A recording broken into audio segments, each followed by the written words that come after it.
संतोष देशमुख हत्या प्रकरणामधल्या आरोपींची बी टीम ही बीडमध्ये कार्यरत आहे असा एक मोठा आरोप संतोष देशमुख यांचे बंधू धनंजय देशमुख यांनी केलाय आणि त्या बी टीमची अद्याप कोणतीही चौकशी झाली नसल्याचा आरोप सुद्धा त्यांनी केला। ही बी टीम नेमकं कोण चालवतं हे सगळ्यांना माहिती आहे असं सुद्धा धनंजय देशमुख यांनी यावेळेला म्हटलंय। त्यामुळे धनंजय देशमुख यांचा रोख नेमका कोणाकडे आहे असाही सवाल आहे। ज्या ठिकाणी गुन्हे घडतात त्या ठिकाणी थांबवणं हे महत्त्वाचं तर आहेच, पण आता माझ्या भावाची हत्या झाली त्याची एक बी टीम पण आहे, त्याची अजून इन्व्हेस्टिगेशन काहीच झालेली नाही।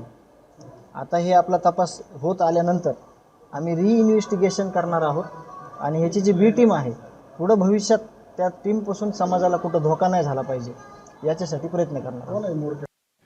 आणि या संदर्भात अधिकची माहिती जाणून घेऊयात। आमचे प्रतिनिधी गोविंद शेळके आहेत आपल्यासोबत। गोविंद, जवळपास 2 महिने उलटून गेलेले आहेत आणि आता पुन्हा एकदा धनंजय देशमुख यांनी आरोप केले आहेत। निश्चितपणे हा गंभीर आरोप धनंजय देशमुख जे संतोष देशमुख यांचे बंधू आहेत त्यांनी केलाय। त्यांचं म्हणणं असं आहे की संतोष देशमुख हत्या प्रकरणातले जे आरोपी आहेत त्यांची बी टीम आजही कार्यरत आहे।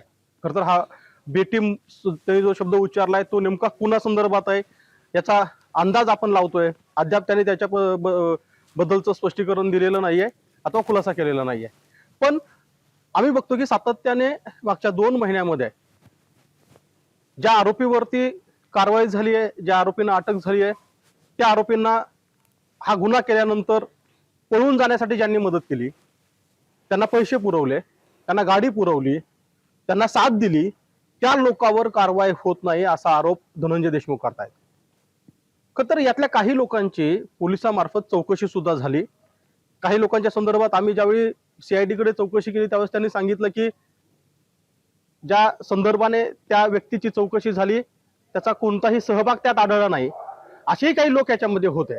आता धनंजय देशमुख हेच सांगू शकतील की नेमका त्यांचा रोख कुणाकडे आहे, कारण त्यांनी काही अर्ज सुद्धा केले होते। म्हणजे मला आठवतंय की अगदी संतोष देशमुख यांची हत्या झाल्यानंतर सुदर्शन घुले, त्यानंतर प्रतीक घुले, सुधीर सांगळे यांना जेव्हा अटक झाली होती त्याच्यानंतर त्यांनी काही अर्ज सुद्धा केले होते की काही व्यक्ती आहेत ज्यांनी त्यांना पळून जाण्यात मदत केल्याचं आम्हाला माहित आहे आणि त्याचे पुरावे सुद्धा धनंजय देशमुख यांनी दिले होते। मात्र पोलिसांनी अथवा सीआयडीने त्यांना ताब्यात का घेतलं नाही अथवा त्यांच्यावर कुठली कारवाई केली आहे याची माहिती अद्याप मिळालेली नाहीये।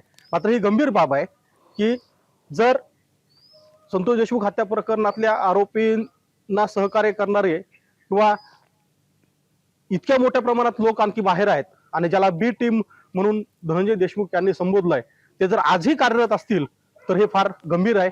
कदाचित आता याचा खुलासा पोलिसांनाच करावा लागेल। एबीपी माझा, उघडा डोळे बघा नीट।